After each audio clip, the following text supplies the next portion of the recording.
ನಿನಗೆ ಗೊತ್ತಾ ಕಾಂತ, ನಿನಗೆ ಗೊತ್ತಾ? ನಿನಗೆ ರೊಟ್ಟಿಗಿಲ್ಲದ ಊಟ, ಹೊಟ್ಟೆಗಿಲ್ಲದ ಕೂಟ, ಇಟ್ಟೆಯರು ಇಲ್ಲದರ ಮನೆಯು ಚಂದನವ, ಕುಟ್ಟಿ ಕೊಡದಂತೆ ಸರ್ವಜ್ಞ, ಕುಟ್ಟಿ ಕೊಡದಂತೆ ಸರ್ವಜ್ಞ. ಹಾಗೇನೆ ಗುರಿ ಇಲ್ಲದ ಮಾಜಿ CM ಯಡ್ಡಿಜಿ ವಚನ, ಸ್ಪಷ್ಟತೆ ಇಲ್ಲದ CM ಸ್ಮೈಲ್ ಗೌಡ್ರ ಕವನ, ನಮ್ಮ ನಾಡಿನ ಜನರ ಬನವನ್ನ ನೀಗಿಸದು ಕಾಂತ, ನೀಗಿಸದ. What is this Kantha, what is this? ನೀರು ಕೊಟ್ಟು ಜನರ ದಾಹವನ್ನ ತೀರಿಸಿ, ಮೇವು ಕೊಟ್ಟು ಬಾಯಿಲ್ಲದ ಪ್ರಾಣಿಗಳ ಜೀವವನ್ನ ಉಳಿಸಿ ಅಂತ ನಾವು ಹೇಳಿದ್ರೆ, ನೋ ಮ್ಯಾನ್, ನಾವು ವಚನ ಕವನ ಹಾಡ್ತೀವಿ, ನಿಮ್ಮ ಕಿವಿ ಇಂಪು ಮಾಡ್ತೀವಿ, ನಿಮ್ ಕಡೆಯಿಂದ ಪುಗ್ಸಟ್ಟೆ ಚಪ್ಪಾಳೆ ಗಿಟ್ಟಿಸ್ತೀವಿ ಅಂತಾರಲ್ಲ ಈ ನಮ್ಮ ನಾಡಿನ ಚಿಂತೆ ಇಲ್ಲದ ಲೀಡರ್ಸ್. ಛಾಯ್, I don't like it, I don't like it. Okay fine, ಮಾಜಿ CM ಅಂಡ್ ಹಾಲಿ CM ಅವರ ಮಾತಿನ ಗಮ್ಮತ್ತು ಹೇಗಿತ್ತು ಅಂತ ನಾಳೆ ಹೇಳ್ತೀನಿ. ಇವಾಗ ನಡೀಕಾಂತ ಒನ್ಸ್ ಅಗೈನ್ ನಮ್ಮ ಬ್ರದರ್ ವಾಟಾಳ್ ನಾಗಣ್ಣ ಬೇದಿಗಿಳಿದು ಶೌಚಾಲಯ ನೀಡಿ, ಇಲ್ಲ ಅಂದ್ರೆ ಸೌದಾದ ಮುಂದೆ ಸೊಸೋ ಮಾಡ್ತೀವಿ ಅಂತ ಡೈಲಾಗ್ ಹೊಡೆದಿದ್ದಾರಂತೆ. ಅದೇನಂತ ಡೀಟೇಲ್ಸ್ ನೋಡ್ಕೊಂಬರೋಣ. ನಡೀಕಾಂತ ನಡಿ, ಬೇಗ ಹತ್ತು ಗಾಡಿ. ಅಣ್ಣರ ಎಲ್ರು ಬಂದಂಗಾಯ್ತಪ್ಪ. ಈ MTV ಅವರು ಒಬ್ರು ಬಿಟ್ಟು ಅವರು ಆಮೇಲೆ ಬರ್ತಾರಂತ. ಇವಾಗ ಮಾತಾಡಕ್ ಶುರು ಮಾಡೋಣ. ಓಕೆ, ಇವಾಗ ಏನೇನು ಡೈಲಾಗ್ ಹೊಡಿಬೇಕಂತ ಸ್ವಲ್ಪ ನೋಟ್ಸ್ ಓದ್ಕೊಂಬಿಡಿ. ಓಕೆ, ನಮ್ಮ ನಾಗಣ್ಣ ರೆಡಿ ಆದ್ರು. ಇವಾಗ ಅದಕ್ಕಿಂತ ಮುಂಚೆ ಒಂದ್ಸರಿ ಹೊಡ್ರಿ ಹಾಲಿಗೆ.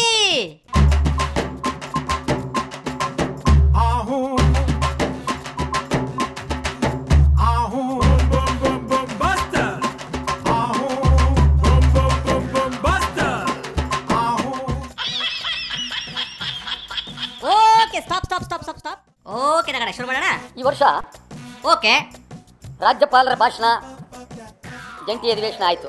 ಹೌದು, ಆಯ್ತು. ರಾಜ್ಯಪಾಲರ ಭಾಷಣದಲ್ಲೂ ಶೌಚಾಲಯದ ಬಗ್ಗೆ ಏನು ಮಾತಿಲ್ವೇ ಇಲ್ಲ. 1% ಇಲ್ಲಿ ಬಿಡ್ರಿ. ಶೌಚಾಲಯ ಮಾಡಬೇಕು, ಶೌಚಾಲಯದ ಬಗ್ಗೆ ಎಷ್ಟು ಕಾಳಜಿ ಇದೆ, ಆತುರ ಇದೆ ಅನ್ನೋದು ಹೇಳಿಲ್ಲ. ಹೌದು ಹೌದು ಹೌದು, ಹೇಳಿಲ್ಲ. ಆಯವ್ಯಯ ಮಂಡನೆ ಮಾಡಿದ್ರು, ಆಗ್ಲೇ 1 ತಿಂಗಳು ಆಯ್ತಲ್ರಿ. ಆಯವ್ಯಯದಲ್ಲೂ ಹೇಳಿಲ್ಲ. ಹೌದು ಬಿಡ್ರಿ, ಅಲ್ಲಿಯೂ ಹೇಳಿಲ್ಲ. ಲಕ್ಷಾಂತರ ಸಾವಿರ ಕೋಟಿ ರೂಪಾಯಿನ ಆಯವ್ಯಯ ಮಂಡನೆ ಮಾಡಿದ್ದೀವಿ, ರಾಜ್ಯದ ಜನತೆಗೆ ಬಹಳ ಅನುಕೂಲ ಮಾಡ್ತಾ ಇದೀವಿ ಅಂತ ಹೇಳಿದಂಥ ಸರ್ಕಾರ ಏನ್ ಮಾಡ್ತು? ಶೌಚಾಲಯಕ್ಕೆ ಎಲ್ಲಿ ನಿಮ್ಮ ಹಣ ಕೊಟ್ಟಿದ್ದೀರಿ? ಓಕೆ ನಗಣ, ಇವಾಗ ನಿಮ್ಮ ಸರ್ವೆ ಪ್ರಕಾರ ಯಾರ್ಯಾರಿಗೆ ಶೌಚಾಲಯ ಬೇಕಾಗಿಲ್ಲ ಸ್ವಲ್ಪ ಹೇಳ್ರಿ. ಶಾಸಕರುಗಳಿಗೆ ಬೇಕಾಗಿಲ್ಲ. ಓಕೆ. ಲೋಕಸಭಾ ಸದಸ್ಯರುಗಳಿಗೆ ಬೇಕಾಗಿಲ್ಲ. ಮತ್ತ ಮುಖ್ಯಮಂತ್ರಿಗೆ ಬೇಕಾಗಿಲ್ಲ. ನೆಕ್ಸ್ಟ್. ಅಧಿಕಾರಿಗಳಿಗೆ ಬೇಕಾಗಿಲ್ಲ. ಮುಂದ ನ್ಯಾಯಾಧೀಶರುಗಳಿಗೆ ಬೇಕಾಗಿಲ್ಲ. ನೆಕ್ಸ್ಟ್. ಮತ್ತೆ ಜನಸಾಮಾನ್ಯರ ಗತಿ ಏನು? ಹೌದಲ್ಲ, ಮುಂದೇನ್ ಮಾಡೋದು? ನಾನು ನೇರವಾಗಿ ರಾಜ್ಯಪಾಲರನ್ನು ಕೇಳ್ತೀನಿ. ನೀವು ಮುಖ್ಯಮಂತ್ರಿಗಳು, ಮುಖ್ಯ ನ್ಯಾಯಾಧೀಶರು ರಾಜಭವನದಿಂದ ಹೊರಡಿ ಲಾಲ್ಬಾಗ್ ವರೆಗೆ ಪಾದಯಾತ್ರೆ, ಎಲ್ಲರೂ ಒಂದು ಕಡೆ ನಿಮಗೆ ಗ್ರಾಮ್ಯ ಭಾಷೆ ಮಾತನಾಡೋದಾದ್ರೆ ಉಚ್ಚೆ ಉಯ್ಯುವುದಕ್ಕೆ ಎಲ್ಲಾದರೂ ಒಂದು ಕಡೆ ನಿಮಗೆ ಜಾಗ ಇದೆಯಾ? ಯಾವುದಕ್ರಿ? ಮತ್ತೊಂದ್ಸರಿ ಹೇಳ್ರಿ. ಉಚ್ಚೆ ಉಯ್ಯುವುದಕ್ಕೆ ಎಲ್ಲಾದರೂ ಒಂದು ಕಡೆ ನಿಮಗೆ ಜಾಗ ಇದೆಯಾ? ಇದು ಬೆಂಗಳೂರು. ನಗಣ, ಮತ್ತೇನೋ ಬಾಂಬೆ ಮಾಡಿದ್ರಿ ನೀವು ಇದನ್ನ? ಬೆಂಗಳೂರಿನ ಪರಿಸ್ಥಿತಿ ಏನಾಗಿದೆ? ದೊಡ್ಡ ನರಕ. ಹೌದು ಬಿಡ್ರಿ, ಈ ಬೆಂಗಳೂರು ಅಂದ್ರೆ ನರಕ. ಓಕೆ ನಗಣ, ನಿಮ್ ಪ್ರಕಾರ ಎಲ್ಲೆಲ್ಲಿ ಶೌಚಾಲಯ ಇಲ್ಲ ಸ್ವಲ್ಪ ರಿಪೋರ್ಟ್ ಕೊಡ್ರಿ. ಲಾಲ್ಬಾಗ್ನಲ್ಲಿ ಇಲ್ಲ, ಮತ್ತ ಕಬ್ಬನ್ ಪಾರ್ಕ್ನಲ್ಲಿ ಇಲ್ಲ, ಮತ್ತ ಬೇರೆ ಉದ್ಯಾನವನಗಳಿಲ್ಲ, ಕರೆಕ್ಟ್, ರಸ್ತೆಯಲ್ಲಿಲ್ಲ, ಕರೆಕ್ಟ್. ಎಲ್ಲಿ ಹೋಗ್ಬೇಕು? ಶಾಸಕರ ಭವನಕ್ಕೆ ಹೋಗ್ರಿ. ಮೂತ್ರ ವಿಸರ್ಜನೆಗೆ ಎಲ್ಲಿ ಹೋಗ್ಬೇಕಾಗಿದೆ? ಓ ಅದಕ್ಕ ನಾ ಸುಮ್ಮನೆ ತಮಾಷೆ ಮಾಡಿದೆ. ಅಂದಾಗೆ ಈ ಸಿಟಿಯಲ್ಲಿ ಎಲ್ಲೆಲ್ಲಿ ಶೌಚಾಲಯ ಹೇಗೆ ಇವೆ ಅಂತ ಸ್ವಲ್ಪ ವರ್ಣನೆ ಮಾಡ್ರಿ. ರೈಲ್ವೆ ನಿಲ್ದಾಣ ಕೊಳತು ನಾರುತ್ತೆ. ಹೌದು. ಆಸ್ಪತ್ರೆಗಳಲ್ಲಿ ಶೌಚಾಲಯ ಕೊಳತು ನಾರುತ್ತೆ. ಕರೆಕ್ಟ್. ಒಂದೇ ಸಮನೆ ಹೇಳ್ತಾ ಇದ್ದೇನೆ, ಆದ್ರೂ ನಿಮ್ಮ ಮಾತು ಯಾರು ಕೇಳಲ್ಲ. ಓಕೆರಪ್ಪ ನಗಣ, ಫೈನಲಿ ಶಾಸಕರಿಗೆ ಏನ್ ಕೇಳ್ತೀರಿ? ಯಾರಾದ್ರೂ ಶಾಸಕರು, ಯಾವ ಕ್ಷೇತ್ರದ ಶಾಸಕರಾಗ್ಲಿ, ಯಾವ ಪಕ್ಷದ ಶಾಸಕರಾಗ್ಲಿ, ಒಬ್ಬರಾದ್ರೂ ನೀವು ಶೌಚಾಲಯದ ಬಗ್ಗೆ ಮಾತನಾಡಿದ್ರ? ಕರೆಕ್ಟ್, ಮಾತಾಡ್ಲಿಲ್ಲ. ಮತ್ತೆ ಏನ್ ಶಾಸನಸಭೆಯಲ್ಲಿ ಏನ್ ಮಾಡ್ತೀರಿ ನೀವು? ನಿದ್ದೆ ಮಾಡ್ತಾರಾ? ಶಾಸನಸಭೆಯಲ್ಲಿ ಮಾಡೋದೇನು? ಬ್ಲೂ ಫಿಲ್ಮ್ ನೋಡ್ತಾರೆ.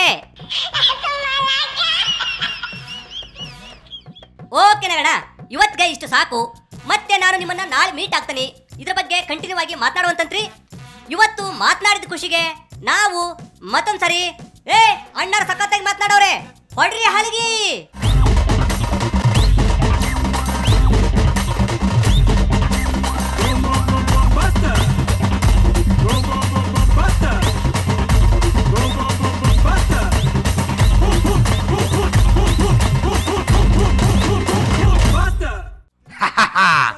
ಕೇಳದ್ಯಾ ಕಾಂತ ಕೇಳದ್ಯಾ ಹೆಂಗೆ ಮಾತನಾಡಿದ್ರು ನಮ್ಮ ವಾಟಾಳಣ್ಣ ಅಂತ ವಾಖ್ಯಾ ನಡೆಯುವಾಗ ಇವತ್ತಿಗಿಷ್ಟು ಸಾಕು ನಮ್ಮ ಮಂಡ್ಯ ಕಾಶಿಮಣ್ಣನ ಬೈಕ್ ಹೇರಿ ಮದ್ದೂರ್ಗೋಗಿ ಬಿಸಿ ಬಿಸಿ ಮದ್ದೂರ್ ವಡೆ ತಿನ್ಕೊಂಬರೋಣ ನಡೆ ಕಾಂತ ನಡೆ ವಿತ್ ಪುದೀನಾ ಚಟ್ನಿ ಓಕೆ